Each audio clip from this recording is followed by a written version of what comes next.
If you have ever wanted to visit Denmark, but the hassle of crossing the Atlantic has prevented it, then today's video might just clue you in to somewhere that you can visit to see a piece of Denmark without even leaving the United States. Welcome to Elk Horn, Iowa. Iowa has a fairly large population of people from Scandinavian heritage. Because of that, there are lots of interesting connections to the unique cultures, designs, sights, and sounds of Scandinavian people that can be found in many rural Iowa towns. Elk Horn is a tiny little city with around 600 residents. The town dates back to only 1901 when it was platted. It was officially incorporated as a town in 1910. The story goes that Elk Horn's name came from the discovery of large amounts of elk horns that had been shed in the woods around this area. This little city considers themselves an enclave of Danish ethnicity, supposedly the largest rural Danish settlement in the US, and as such, the Museum of Danish America is located here. With 3 floors of exhibits and lots of interesting information about the history of Denmark, as well as the journey of Danish Americans to this land, you can spend some serious time looking around and seeing everything from Danish pottery to storybooks to a Lego play wall, as Legos originated in Denmark, and even the famous comedic pianist Victor Borge's first baby grand piano, which he states was one of his most sentimental possessions, and donated it to the museum. The museum also has a 35-acre park outside with sculptures, trails, and a little pioneer cabin, which I didn't know was out there, or I would have walked out to go see the cabin. Oh well. The museum also has a genealogy center in town, which could be helpful if you're researching Danish-American family history. Also in town is a period-decorated historic home, the Bedstemor House, that is available to tour through, except, of course, when I'm in town.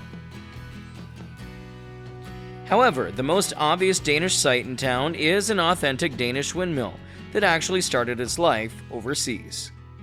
This windmill was built in 1848 in Norre in Denmark. My apologies for mispronouncing that. After sitting for many years of disuse, the windmill was purchased, dismantled, and transported across the ocean to rural Iowa in 1976. After careful reconstruction, the windmill became the only fully functional Danish windmill in the United States.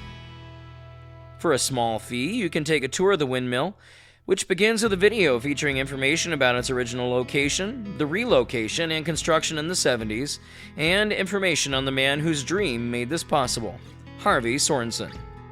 The lady who took us through the windmill tour had some great stories to share and made something that could be rather dull into something interesting, and even told us about future plans to keep the windmill grinding grain and making flour.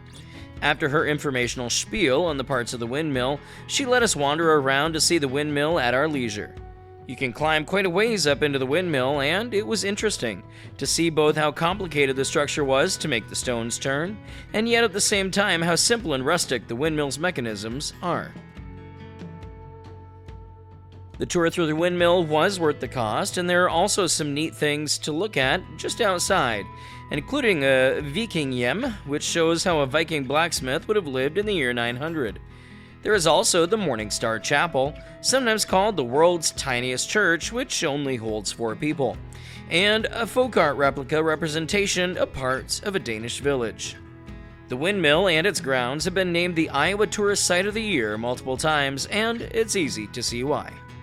While Elk Horn, Iowa may not have tons to see and do, there are a few shops to visit, a couple of restaurants and bars, and it is a quaint little place to spend part of your day immersing yourself in everything Danish, all while staying right here in the American Midwest. We'll see you next time, somewhere else down the road.